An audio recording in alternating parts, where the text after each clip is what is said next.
Turning our attention to TikTok, Akiko Fujita is here to update us on that Wall Street Journal article from the other day that talked about the potential for TikTok to work out a deal with the U.S. government. What can you tell us, Akiko?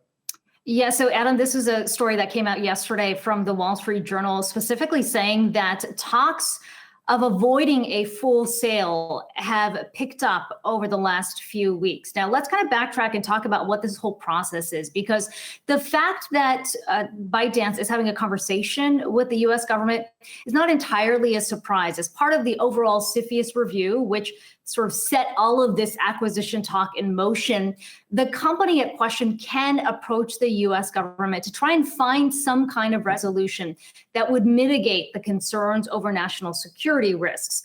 Having said that, those I've spoken to who are familiar with the negotiations say that those talks in terms of trying to avoid a full sale have picked up steam since the Chinese government came out with its expanded export control list that you'll recall prevented the full transfer of the technology for TikTok, or at least gave the Chinese government a huge say in all of that. So where does this all lead us? Well, we're looking at a number of deadlines, as we've talked about before. September 15th is one that Microsoft, which is in negotiations with TikTok, that has put forward. President Trump has mentioned that as well. But when you look at the two executive orders that set all of this in motion, we're looking at a date of September 20th, which is 45 days since that initial executive order. And then early November, where the company would be required to spin off Musical.ly altogether to unwind TikTok as we know it. So this latest report from the Wall Street Journal, not entirely new, but something certainly to consider, especially given the factors that have changed since negotiations initially began more than a month ago. So, Akiko, when you talk about the deadlines, there was also reporting, speaking of the changing landscape, there was reporting a couple of weeks ago that a sale was imminent, that we were going to get it in just a few days. And obviously that has not materialized. Is that because of some of the factors that you're talking about in terms of the negotiations, not just with the parties involved, but between the two countries? In other words, is there any reason to think that some of these negotiations on a corporate level are in jeopardy, that maybe some of the buyers that were talked about are no longer interested, or there's other things jeopardizing it? So there's no deal. There's nothing that suggests that those companies that have been named, Microsoft, Walmart, and Oracle, are no longer interested.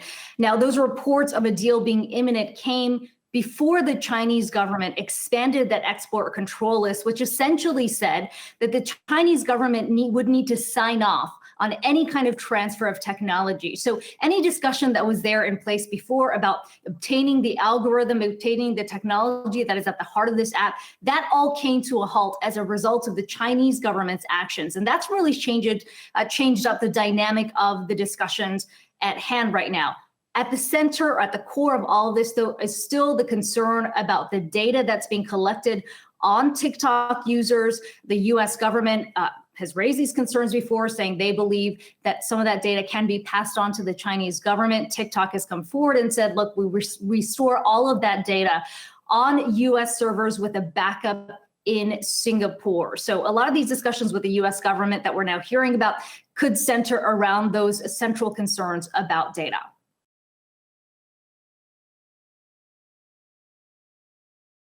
Hey investors, Zach Guzman here. Are you interested in learning more about the markets and getting the latest financial news? Well, then click right here to subscribe to our Yahoo Finance YouTube channel.